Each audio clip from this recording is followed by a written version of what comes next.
Welcome to my channel. ఎలా ఉన్నారు అందరూ? బాగున్నారా? మీరందరూ బాగుండాలని మనస్ఫూర్తిగా కోరుకుంటున్నాను. అండ్ ఈ వీడియోలో వచ్చేసి టైం వచ్చేసి 7:20 అలా అవుతా ఉంది. సో ఈ టైంకే ఇంకా నేను మార్నింగే అన్నీ రెడీ చేసేస్తూ ఉన్నాను, వంటలోకి ఏమేం కావాలి అన్నట్టుగా. సో ఫస్ట్ అయితే నేను ఇక్కడ పప్పు చేద్దామని ఫిక్స్ అయిపోయాను.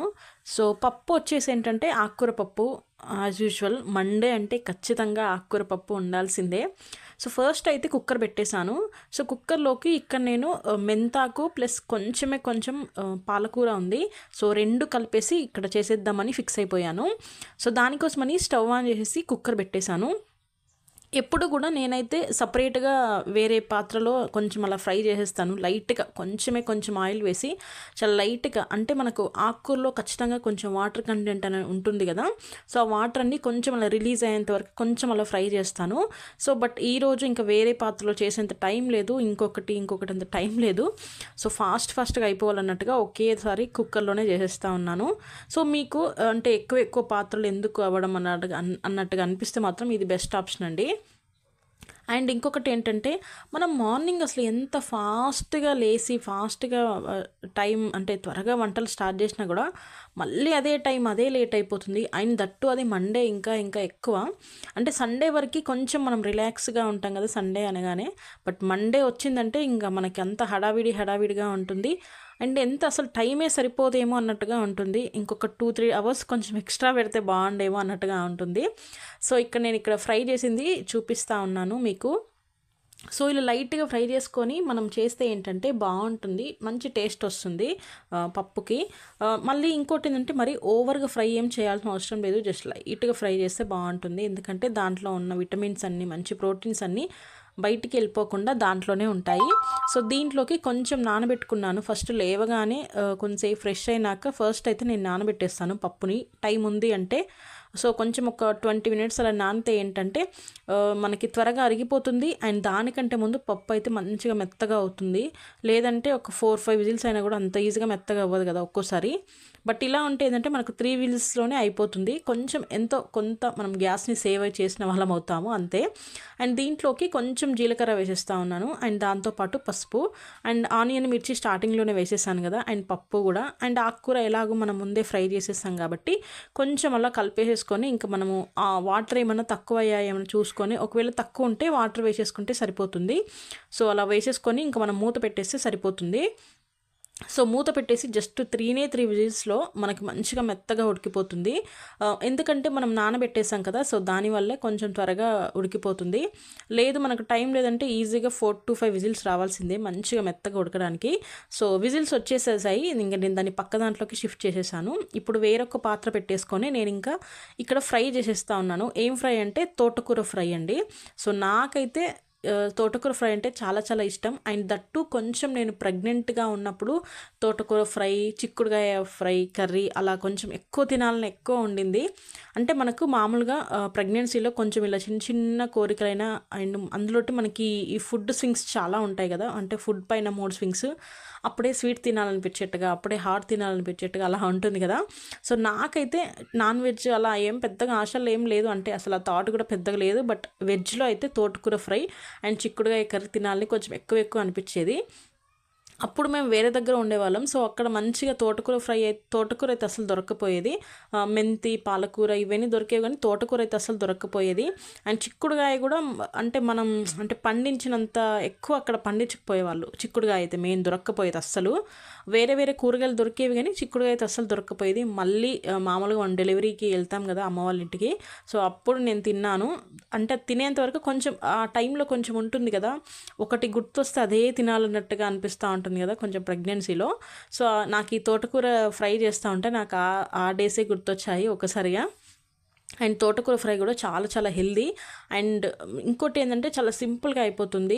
ఫ్రై అనేసరికి మనం ఏం ఓవర్గా ఆయిల్ అవన్నీ ఏం వేసుకోవాల్సిన అవసరం లేదు. కొంచెం మీరు వీడియోలో చూసారు కదా, చాలా తక్కువతోనే అయిపోతుంది మనకి ఫ్రై అనేది. అండ్ దట్టు మనకి ఆకుకూర నుంచి అనేది కొంచెం వాటర్ అనేది రిలీజ్ అవుతూ ఉంటుంది కదా, సో ఆ వాటర్తోనే మంచిగా ఉడికిపోతుంది. ఇంకోటి ఏంటంటే మనకి సరిగ్గా ఉడకలేదంటే ఇంకొక ఇంగ్రీడియంట్ కలిపితే మాత్రం బాగా ఉడికిపోతుంది అనేది మీకు నేను వేసేటప్పుడు చూపిస్తాను. చాలా మంచిగా ఉడుకుతుంది అండ్ మెత్తగా అయిపోతుంది. సో ఇక్కడ నేను తోటకూర పెట్టేశాను. ఫస్ట్ అయితే వేయగానే అస్సలు కలపకూడదు. తోటకూర వేసేసినాక కొంచెం అది అంటే మంచిగా కుక్ అవుతున్న కొద్దీ తక్కువైపోతూ ఉంటుంది కదా. మనం ఫస్ట్ చేసేటప్పుడు ఇంత ఉన్నప్పుడు ఒక బౌల్కి అయితే మనం అంత అయిపోయినాక మనకు వచ్చేది ఒక చిన్న ఒక టీ గ్లాస్ అంతా కూడా వస్తుందా లేదో అంత తక్కువ అవుతుంది. ఆకుకూర కదండి, ఉన్నప్పటికంటే మళ్ళీ ఎక్కువ బాయిల్ అయినాక ఇంత అయిపోతుంది కదా. సో అలా ఇక్కడ నేను ఒక పక్క ఫ్రై చేసేస్తూ ఉన్నాను. ఈ ఫ్రై అయితే రైస్లోకి చాలా బాగుంటుంది. ఈవెన్ చపాతీలో కూడా బాగుంటుంది. నాకైతే రైస్లోకే ఇష్టం, చాలా బాగుంటుంది. సో ఇలా కొంచెం అలా మూత పెట్టేసి కొంచెం అలా ఉడకనిస్తే దాంట్లో ఉన్న వాటర్తోనే మంచిగా బాయిల్ అయిపోతుంది. అండ్ ఇక్కడ వచ్చేసి నేను ఇంకా పప్పు విజిల్స్ వచ్చేసాయని చెప్పాను కదా. సో ప్రెషర్ అంతా పోయినాక మనం పప్పు గుత్తితో రుద్దేసుకుంటాం కదా పప్పుని. సో దానికోసమని దాన్ని తోటకూర ఫ్రై ఆ పాత్రని పక్క దాంట్లోకి షిఫ్ట్ చేసేసి ఇప్పుడు దీంట్లోకి పప్పు పెట్టేస్తూ ఉన్నాను. సో రుద్దేసుకున్నాను మెత్తగా, అసలు రుద్దాల్సిన అవసరం లేదు, మెత్తగా ఉడికిపోయింది 3 విజిల్స్కే. చాలా బాగా వచ్చింది, ఎందుకంటే ముందే మనం నానబెట్టేసుకున్నాం కదా. సో దానివల్ల సో మీకు ఎప్పుడైనా కొంచెం టైం ఉంది అంటే రైస్ అయినా పప్పు అయినా ఇలా కొంచెం నానబెట్టేసుకుంటే త్వరగా అయిపోతుంది. అండ్ మంచిగా మెత్తగా ఉడికితే అలా మంచిగా మెత్తగా ఉడికిన తింటేనే బాగుంటుంది కదా, లేదంటే స్టమక్ ఎక్కలా వచ్చే ఛాన్స్ ఉంటుంది. సో ఇక్కడ మనకి ఇంకా పప్పులోకి ఎన్ని వాటర్ కావాలో అన్ని వేసేసుకోవాలి, అంటే కొంచెం మీకు ఏ కన్సిస్టెన్సీ కావాలనేది. ఇక్కడైతే నేను కొంచెం గట్టిగానే చేస్తూ ఉన్నాను, మరీ లూజ్గా ఏం లేదు. బట్ ఏంటంటే పప్పులో నేను ఫస్ట్ ఉడికించేటప్పుడే కొన్ని తక్కువ వాటర్ వేయడం వల్ల అది అనేది కొంచెం గట్టిగా అయిపోయింది, ముద్దపప్పులాగా అయిపోయింది. సో అందుకోసమని కొన్ని నీళ్ళు వేసేసాను. సో నీళ్ళు వేసేసి కొంచెం అలా ఒక బాయిల్ అవనిస్తే బాగుంటుంది కొంచెంసేపు. సో ఇక్కడ మనకి తోటకూర ఇంకా ఆల్మోస్ట్ ఫ్రై అయిపోయినట్టే. బట్ ఏంటంటే దీంట్లోకి ఒక్క టమాటా వేస్తే ఏంటంటే ఆ టమాటాలో ఖచ్చితంగా వాటర్ కంటెంట్ అనేది ఉంటుంది కదా టమాటాలో. సో ఆ టమాటా వల్ల కొంచెం కర్రీ అనేది టేస్ట్ చాలా బాగుంటుంది. అండ్ దట్టు మంచిగా ఇంకా మెత్తగా ఉడికిపోతుంది. మనం ఇంకా ఇట్లాంటి తోటకూర ఫ్రై ఇంకేదన్నా ఆకుకూర ఫ్రైలలో మనం అస్సలు వాటర్ వేయలేము, వాటర్ వేస్తే ఇంకా అస్సలు తినలేము అది. ఇలాంటప్పుడు ఏంటంటే కొంచెం టమాటా అండ్ దాంతోపాటు కొంచెం సాల్ట్ ఎలాగో వేస్తాం కదా. సో అలా వేస్తే ఏంటంటే బాగా మంచిగా ఉడికిపోతుంది. అండ్ సాల్ట్ కూడా స్టార్టింగ్లో అయితే అస్సలు వేయొద్దు, ఎందుకంటే మనం చూసేటప్పుడు తోటకూర ఇంత ఎక్కువ కనిపిస్తూ ఉంటుంది. సో దానివల్ల మనం సాల్ట్ అనేది ఇంకొంచెం ఎక్కువ వేస్తాం కదా, అంటే ఎక్కువ ఉందేమో అన్నట్టుగా. బట్ అది ఎప్పుడైనా తోటకూరలో ఇలాంటి ఏదైనా ఆకుకూర ఫ్రైలలో లాస్ట్లోనే వేయాలి, అంటే లాస్ట్లో ఎంత అయింది అని దాన్ని చూసినాకనే సాల్ట్ వేయాలి, లేదంటే సాల్ట్ అనేది ఎక్కువ అయ్యే ఛాన్స్ ఉంటుంది. అండ్ ఇదే కాదు, మీరు కనుక పాలకూర ఫ్రై ఏమన్నా చేస్తూ ఉంటే మాత్రం పాలకూరలో ఆల్రెడీ సాల్ట్ అనేది కొంచెం ఉంటుంది, సోడియం కంటెంట్ అనేది. సో దానికోసమని మీరు కొంచెం చూసుకొని వేయాలి, లేదంటే ఎక్కువైపోయే ఛాన్స్ ఉంటుంది. సో ఇక్కడ పప్పు ఆల్మోస్ట్ బాయిల్ అయిపోయింది. ఇంకా బాయిల్ అయిపోయిందో లేదో ఒకసారి చూసేసి ఇంకా దీనికి మనం పోపు పెట్టేస్తే సరిపోతుంది. అండ్ ఈలోపు మన తోటకూర ఫ్రై కూడా ఆల్మోస్ట్ అయిపోయినట్టే. అండ్ ఈరోజు టిఫిన్లోకి నేనేం సపరేట్గా టిఫిన్ ఏం చేయట్లేదు. సో అన్నం పప్పునే మా వాళ్ళు ఇద్దరు తినేసి వెళ్తారు. బాబుకి ఇంకా ఇద్దరికి కూడా అన్నమే పెట్టేశాను. మధ్యాహ్నంకి మాత్రం బాబుకి చపాతీ చేసేస్తూ ఉన్నాను లంచ్ బాక్స్కి. అండ్ మా హస్బెండ్కి అన్నం పప్పునే. అసలు టైం లేదని చెప్పాను కదా. అండ్ మండే అనేసరికి మనము కొంచెం ఇంకా పడుకుందామన్నట్టు అనిపిస్తూ ఉంటుంది. అండ్ దట్టు చలికాలం, లేవాలని అస్సలు అనిపించదు, బట్ ఇంకా తప్పదు. అండ్ ఇలా కొంచెం మనకు ఫ్రై అయిపోయినాక ఏంటంటే మనకి స్మాషర్ ఉంటుంది కదా, సో దాంతో కొంచెం మెత్తగా అలా అనేసుకుంటే సరిపోతుంది. లేదు అంటే మనకు స్పూన్తో అన్న కూడా మంచిగా మెత్తగా అయిపోతుంది. అంటే టమాటా ఎంత బాగా ఉడుకుతుందంటే మంచిగా దాని నుంచి వాటర్ అంతా రిలీజ్ అయిపోయి చూడండి ఇట్లా చిన్న స్పూన్తో అనేసినా మెత్తగా అయిపోతూ ఉంటుంది. బట్ ఆకుకూర అంత ఈజీగా మెత్తగా అవ్వదు, మెయిన్ తోటకూర అయితే అస్సలు మెత్తగా అవ్వదు. సో దానికోసం స్మాషర్ అయినా లేదంటే పప్పు గుత్తి, కొంచెం ఎక్కువ ఉంది తోటకూర అంటే పప్పు గుత్తితో అయితే చాలా బెటరు. సో ఇక్కడ కొంచెం స్మాషర్ తీసేసుకొని మెత్తగా అనేస్తూ ఉన్నాను. చాలా మెత్తగా అయిపోతూ ఉంటుంది. అన్నంలో ఇలా కలుపుకుంటే మనకి ఇంకా అన్నంతో మొత్తం బ్లెండ్ అయిపోయినట్టుగా ఉంటుంది, అంటే ఒక పొడి వేసుకుంటే ఎంత బ్లెండింగ్గా అనిపిస్తుందో బ్లెండ్ అయిపోయినట్టుగా.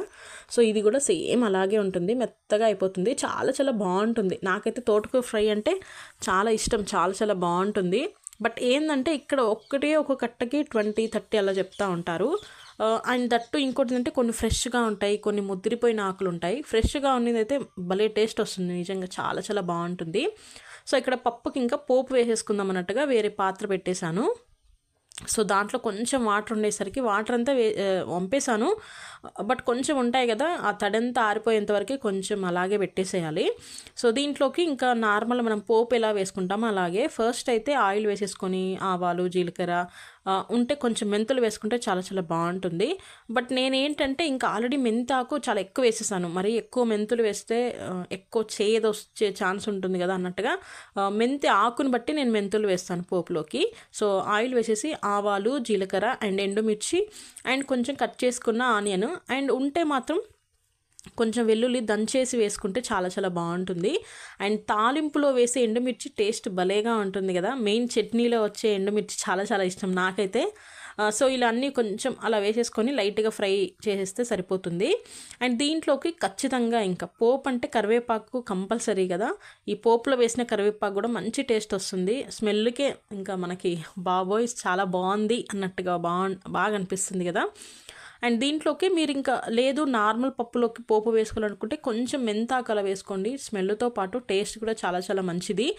టేస్ట్తో పాటు ఆరోగ్యానికి కూడా చాలా మంచిది. సో అన్నీ మంచిది కాబట్టి సో డెఫినెట్గా కొంచెం పోపులోకి మెంత్ అనేది ఎక్కువ వేసుకోనికి ట్రై చేయండి. కొంచెం మెంతాకు, కొంచెం కరివేపాకు రెండు కలిపేసి వేసేసేయండి, చాలా చాలా బాగుంటుంది. సో ఇక్కడ రైస్ కూడా ఆల్మోస్ట్ అయిపోయింది, ఇంకా 90% అయిపోయింది. కొంచెం మూత పెట్టేసి ఒక్క 2 minutes అలా ఉంచితే సరిపోతుంది. సో ఇక్కడ మీకు పోపు చూపిస్తూ ఉన్నాను, ఇంకా ఆల్మోస్ట్ రెడీ అయిపోయింది కదా. అండ్ ఇంకా దీంట్లోకి కొంచెం మనము ఇంకా నార్మల్గా మనం పప్పు వేసేస్తాం కదా, సో అలా. సో ఇంక అన్నీ మంచి కలర్ఫుల్గా కనిపిస్తూ ఉన్నాయి కదా. వెల్లుల్లి ఉంటే ఇంకొంచెం మంచి స్మెల్ వస్తుంది. సో మండే కదా నేను కొంచెం వెల్లుల్లి అవాయిడ్ చేస్తూ ఉంటాను. అండ్ ఇక్కడ పప్పు వేసేసి ఒక్క మూత పెట్టేసేసినాక ఫస్ట్ గంటె వేసేసినాక గరిటె దాని తర్వాత మూత పెట్టేసి ఇంకా మిగిలిన పప్పు కూడా వేసేస్తే అయిపోయినట్టే ఇంకా మన పప్పు. అండ్ పోపు వేసేసినాక ఇమ్మీడియట్గా దింపాల్సిన అవసరం ఏం లేదు. జస్ట్ ఒక 1 to 2 minutes అలా పెట్టేస్తే ఏంటంటే మన పోపు అంతా పప్పుకి మంచిగా ఆ ఫ్లేవర్ కానీ ఆ టేస్ట్ అంతా వచ్చేస్తుంది. చాలా చాలా బాగుంటుంది. మీరు ముందు బాయిల్ చేయకుండా పర్లేదు, కానీ దీని తర్వాత అంటే ఆఫ్టర్ పోపు వేస్తే మాత్రం మంచి స్మెల్తో పాటు చాలా చాలా మంచి టేస్ట్ వస్తుంది, చాలా బాగుంటుంది. ఒక్క 1 to 2 minutes అంతే అంతే సరిపోతుంది. అండ్ ఉంటే మాత్రం కొంచెం జీలకర్ర పొడి అలా వేసుకుంటే ఇంకా ఇంకా మంచిది. జీలకర్ర మనకి మెయిన్గా డైజెషన్కి చాలా చాలా బాగుంటుంది కదా. ఎవరైతే కొంచెం డైజెషన్ ఇష్యూస్తో అలా ఇబ్బంది పడే వాళ్ళకైతే జీలకర్ర మంచి ఆప్షను, చాలా చాలా బాగుంటుంది. అండ్ ఇలా 1 to 2 minutes అలా ఉంచేసిన తర్వాత ఇంకా దించేసుకొని తినేసేయడమే, మంచి టేస్ట్ వస్తుంది. అండ్ లాస్ట్లో కొంచెం కొత్తిమీర ఉంటే వేసేస్తే బాగుంటుంది. నేను మర్చిపోయాను, నాకు ఇంకా హడావిడిగా ఉందని చెప్పాను కదా, ఫాస్ట్గా చేసేద్దాం అన్నట్టుగా. సో మర్చిపోయాను నేనైతే. సో ఇలా వేసేసుకుంటే చాలా చాలా బాగుంటుంది పప్పు. అండ్ పప్పు అయిపోయినాక ఇంకా ఇమీడియట్గా నేను చపాతీ చేసేద్దాం అనుకున్నాను కదా. సో చపాతీ చేసే కంటే ముందు ఇంకా పాలు వేడి చేయాలన్నట్టుగా పాలు కూడా పెట్టేస్తూ ఉన్నాను. ఎందుకంటే స్కూల్కి వెళ్ళే ముందు అంటే కొంచెం టిఫిన్ కొంచెం క్వాంటిటీ ఎక్కువ తింటేనేమో నేను పాలేమి ఇవ్వను, లేదు అంటే మాత్రం పాలు ఇచ్చేస్తాను మార్నింగే, మా బాబుకి తాగేస్తాడు. లేదంటే ఈవినింగ్ స్నాక్స్లో మనం కొంచెం అలా పాలు ఇస్తే ఏంటంటే స్కూల్ నుంచి రాగానే నిద్రపోతారు కదా, సో అలా. సో దాని తర్వాత ఇంకా నేను ఇక్కడ చపాతీ చేసేస్తూ ఉన్నాను. చపాతీ సింపుల్గానే, ఓన్లీ దీంట్లో ఏం మిక్స్ చేయలేదు, జస్ట్ ఓన్లీ వీట్ ఫ్లోర్ అంటే గోధుమ పిండితోనే. సో ఫస్ట్ అయితే ప్యాన్ పెట్టేసి నేను ఇంకా చపాతీలు ఒక్కొక్కటిగా వేసేస్తూ ఉన్నాను. అండ్ ఇంకొకటి ఏంటంటే మనం ఇంకా బాక్స్కి పెట్టేస్తూ ఉన్నాం కదా, సో బాక్స్కి మీ హస్బెండ్కైనా పిల్లలకైనా లంచ్ బాక్స్కి చపాతీ, మెయిన్గా చపాతీ పెట్టేటప్పుడు ఏంటంటే చపాతీని 2 sides కూడా బీభత్సంగా కాల్చేయాల్సిన అవసరం లేదు, అంటే మాడిపోయేంత అనట్లేదు. నేను నార్మల్గానే ఎక్కువ కాల్చకుండా, అంటే మనం మెత్తగా ఉండాలి, లంచ్ టైం వరకు కూడా మెత్తగా ఉండాలంటే ఈ చిన్న టిప్ యూజ్ అవుతుంది. ఎందుకంటే మనం ఇంట్లో ఉంటేనేమో అప్పుడప్పుడే వేడివేడిది చేసేసుకొని తింటాము. బట్ స్కూల్కి వెళ్ళే, ఆఫీస్కి వెళ్ళే వాళ్ళకి ఏంటంటే మనం ఎప్పుడో మార్నింగ్ చేసి ఉంటాము 8, 9, 9:30కి, వీళ్ళు లంచ్ బ్రేక్ 2:30, 1 ఆ టైంలో ఉంటుంది కదా. సో ఆ టైం వరకు కూడా మెత్తగా ఉంటే చాలా చాలా బాగుంటుంది. ఏదైనా మనం ఖచ్చితంగా ఏదైనా రెసిపీ కర్రీ చేసిస్తాం కాబట్టి, సో మంచి గ్రేవీ కర్రీ అంటే మెత్తగా ఉంటేనే బాగుంటుంది. బట్ చాలా వరకు మనకేంటంటే చపాతీలన్నీ గట్టిగా అయిపోతూ ఉంటాయి కదా. అప్పుడు ఏం చేస్తారంటే ఫస్ట్ మీరు కలుపుకునేటప్పుడే పిండిని చాలా మెత్తగా కలుపుకోవాలి. మెత్తగా అంటే నార్మల్గానే మెత్తగా కలుపుతాము, బట్ కొంచెం అలా ఏంటంటే ఆయిల్ వేసి నార్మల్గా ఎలా కలుపుతాము అలాగే. బట్ కాల్చుకునేటప్పుడు ఏం చేస్తారంటే ఆ సైడు ఈ సైడ్ 2 sides కూడా ఆయిల్ వేసేసేయాలి. అండ్ ఆయిల్ వేసేసిన తర్వాత కూడా ఏం చేయాలంటే ఫస్ట్ మనం చేసేటప్పుడే మీకు చాలాసార్లు వీడియోలో చూపించాను నేను, మనం ఫస్ట్ చిన్న బాల్స్ లాగా చేసుకుంటాం కదా, మధ్యలో కూడా ఖచ్చితంగా మనం కొంచెం ఆయిల్ వేసేసుకొని, లేదంటే ఏదైనా మనం ట్రయాంగిల్ షేప్స్ అలా చేస్తూ ఉంటాం కదా, బట్ రౌండ్ షేప్స్ అన్నప్పుడు మాత్రం మధ్యలో ఆయిల్ వేసేసుకొని కొంచెం అలా తిప్పేసి మనం చపాతీని మెత్తగా చేసేసుకున్న తర్వాత కాల్చేటప్పుడు కూడా ఖచ్చితంగా 2 sides ఆయిల్ వేస్తాము. అది కామనే. కాకపోతే ఓవర్గా కాల్చకుండా, అంటే అప్పుడప్పుడు మనం అట్లా తిప్పుతా కాల్స్తూ ఉంటే మెత్తగా అవుతాయి. అండ్ ఇక్కడ లంచ్ బాక్స్ మా హస్బెండే పెట్టేసుకున్నాడు. అండ్ మా బాబుకు మాత్రం నేను పెట్టేస్తా ఉన్నాను 2 చపాతీలు అండ్ ఫ్రూట్స్ కూడా పెట్టేశాను. సో ఈరోజు ఫ్రూట్ వచ్చేసి పప్పాయ. ఎక్కువైతే మేము యూజువల్గా ఆరెంజే ఎక్కువ పెట్టేస్తూ ఉంటాం. బట్ ఈరోజు మా బాబు ఆరెంజ్ వద్దమ్మా అన్నాడు. నేను ఇంకా పప్పాయ పెట్టేశాను. అండ్ దీని తర్వాత మా బాబుని నేను మా హస్బెండ్ ఇంకా బైక్ పైన మా బాబుని స్కూల్ దగ్గర దింపేసి అదే బైక్లో నన్ను టెంపుల్ దగ్గరికి తీసుకెళ్తా ఉన్నాడు మా హస్బెండ్. సో ఇది వచ్చేసి మండే వ్లాగ్ కదా. సో స్టార్టింగ్ నుంచి చెప్తానే ఉన్నాను కదా మండే అని. సో మండే వ్లాగ్ కాబట్టి ఇంకా దగ్గరలో ఉన్న శివాలయంకి వెళ్తా ఉన్నాను. అంటే నన్ను ఇక్కడ జస్ట్ డ్రాప్ చేసేసి మా హస్బెండ్ ఇంకా ఆఫీస్కి వెళ్ళిపోవాలి కదా, టైం అయిపోతా ఉంది. సో 9:30 అంటే 9:25 అంతా నేను ఇక్కడ టెంపుల్ దగ్గరికి వచ్చేసాను. అండ్ మార్నింగే మనం కొంచెం మైండ్ కూడా ఫ్రెష్గా ఉంటుంది కదా, అంటే ఇలాంటి పనులు అవన్నీ అయిపోయినాక టెంపుల్కి వెళ్తే చాలా పీస్ఫుల్గా ఉంటుంది కదా. సో దానికోసమని మార్నింగే వెళ్ళిపోతా ఉన్నాను. ఈవినింగ్ అని ప్రతిసారి అనుకుంటా ఉంటాము, బట్ అస్సలు కుదరట్లేదు. సో ఇక్కడికి టెంపుల్కి రాగానే ఎక్కువ మంది లేడీస్. సో ఏంటబ్బా ఈరోజు స్పెషల్ అని అంటే కాలభైరవుడికి దీపం పెట్టేస్తా ఉన్నారు. చాలా మందికి తెలుసు కదా కాలభైరవ దీపం అంటే బూడిద గుమ్మడికాయతో దీపం, అంటే 2 పార్ట్స్ చేసి అందులో మధ్యలో దీపం పెడతారని. సో ఈరోజు కాలభైరవుడికి దీపం. అండ్ నేను వెళ్ళేటప్పటికే అందరూ కాలభైరవం భజే కాలభైరవ నమః అట్లా కొంచెం ఉంటాయి కదా దేవుడివి, అలా అందరూ పాడుతూ ఉన్నారు. అండ్ దీని తర్వాత ఇంకా నేను ఇక్కడ చూసేసి లోపలికి వెళ్ళేసి ఫస్ట్ అయితే దేవుడు లోపల శివుడు ఉంటాడు, ఇది శివాలయము. సో లోపల శివుడికి మనం మొక్కేసుకొని, అండ్ అక్కడ చిన్న టెంపుల్స్ ఉంటాయి, అంటే టెంపుల్లోనే చిన్నగా ఉంటాయి కదా, అంటే అన్ని దేవతామూర్తుల చిన్నగా ఉంటాయి. సో అక్కడంతా మొక్కేసుకొని వచ్చేసాను. సో ఇక్కడ మీకు క్లియర్గా కనిపిస్తూ ఉంది కదా ఎలా పెట్టారు ఏంటి అనేది. అండ్ దీని తర్వాత అక్కడ ప్రసాదం పెట్టారు, ఏంటంటే చక్కెర పొంగలి అండ్ ఇంకోటి ఏంటంటే పొంగల్ ఉంటుంది కదా, సో అది. సో చక్కెర పొంగలి, స్వీట్ అండ్ పొంగల్ 2 పెట్టారు. అండ్ ఇక్కడ మీకు క్లియర్గా కనిపిస్తుంది కదా ఎలా పెట్టారు ఏంటి అనేది. సో ఆల్మోస్ట్ అందరూ ఇంకా వెళ్ళిపోతూ ఉన్నారు ఇక్కడ ప్రసాదం పెట్టేసి దేవుడి దగ్గర పూజ చేసేసుకున్నాక. అండ్ అక్కడ ఆ రోజు ఏంటంటే పారిజాత పుష్పాలతో పూజ చేయించారు, చాలా బాగా అనిపించింది. అండ్ దీని తర్వాత పక్కనే వెంకటేశ్వర స్వామి టెంపుల్ ఉంటుంది, సో అక్కడ కూడా వెళ్ళేసాము. బట్ ఈరోజు సోమవారం కదా మండే, సో అందరు ఎక్కువ ఈ టెంపుల్లోనే ఎక్కువ ఉన్నారు. అండ్ సాటర్డే వస్తే ఈ టెంపుల్లో ఎక్కువ ఉంటారు కదా, సో అక్కడ దర్శనం చేసేసుకొని ఇక్కడికి కూడా చాలామంది వస్తూ ఉంటారు. అండ్ దీని తర్వాత ఇంకా నేను వెళ్ళిపోతూ ఉన్నాను. సో చెప్పాను కదా వచ్చేటప్పుడు మా హస్బెండ్ ఇక్కడ డ్రాప్ చేశారని. సో వెళ్ళేటప్పుడు ఇంకా నేను ఆటోలో వెళ్ళిపోతూ ఉన్నాను. దగ్గరే ఉంటుంది, జస్ట్ ఒక 1 కిలోమీటర్ పైన ఉండొచ్చు అంతే, 1 to 1.5 అంతే. సో ఇక్కడ నేను వెళ్ళిపోతూ ఉన్నాను.